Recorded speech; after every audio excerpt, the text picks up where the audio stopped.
Dans cette capsule-ci, on va voir des rappels sur la façon de diviser deux nombres qui comportent des décimales. On va commencer avec un exemple très simple. Supposons qu'on prend 3,6 puis qu'on voudrait diviser par 1,7. Le truc, c'est de ramener cette division-là comme si je divisais des nombres entiers. Le truc, c'est que je vais déplacer la virgule d'une position vers la droite, aussi bien pour le nombre que je divise que le diviseur. À ce moment-là, c'est comme si j'avais 36 divisé par 17.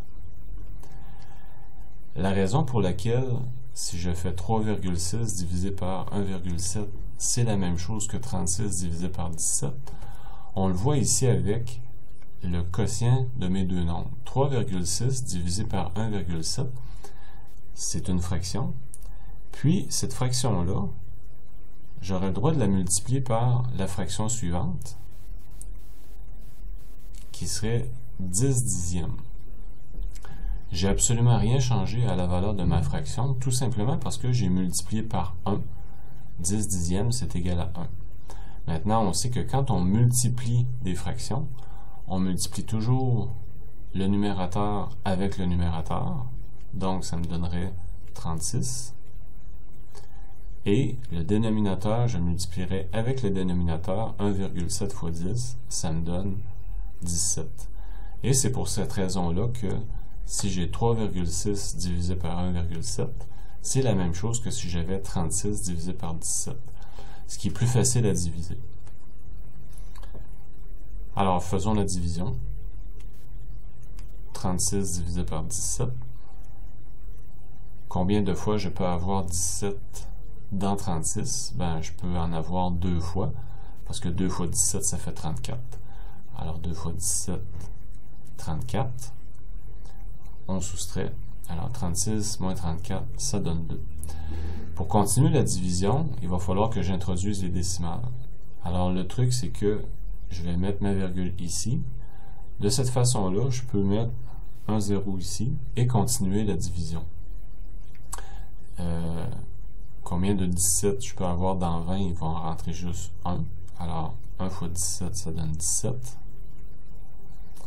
20 moins 17, ça donne 3. Ensuite, je continue, étant donné que je suis du côté des décimales, je peux ajouter un 0 ici.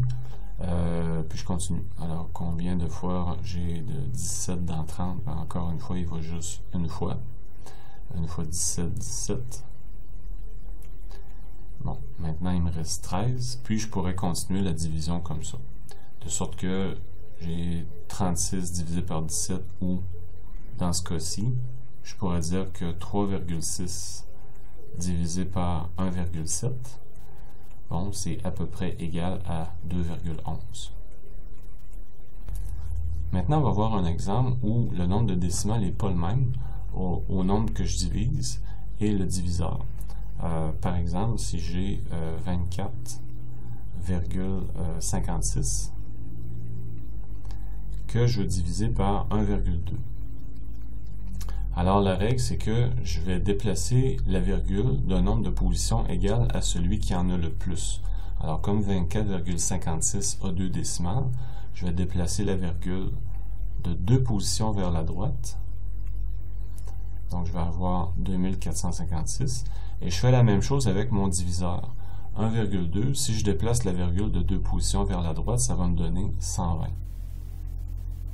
Et je fais la division sur ces nombres-là. Alors, si j'y vais, 2456 divisé par 120, je vais prendre les 3 premiers chiffres, ici, 2, 4, 5. Alors, combien de fois j'ai de 120 dans 245? J'en ai 2. 2 fois 120, ça fait 240. On soustrait, il va me rester un 5. Puis là, bon, je vais descendre le 6. Ici, comme mon reste est inférieur à mon diviseur, j'introduis ma virgule et je peux mettre un 0 ici pour continuer ma division. Alors, j'ai 4 fois 120 qui va me donner 480. Maintenant, si on fait la soustraction, ici j'ai 8. Bon, peut emprunter ici 16 moins 8, ça fait 8. Ici, il me reste 4, donc j'en ai plus. On continue la division. Comme je suis du côté des décimales, je peux continuer à mettre un 0 ici. Alors maintenant, combien de fois je vais avoir de 120 dans 800? Je peux en mettre 6 fois. 6 fois 120 qui va me donner 720. Et 800 moins 720 qui va me donner 80. Bon, là, je vais arrêter ici. Puis là, on est en mesure de dire que au départ, j'avais 24,56 que je divise par 1,2. Donc, c'est approximativement égal à 2,46.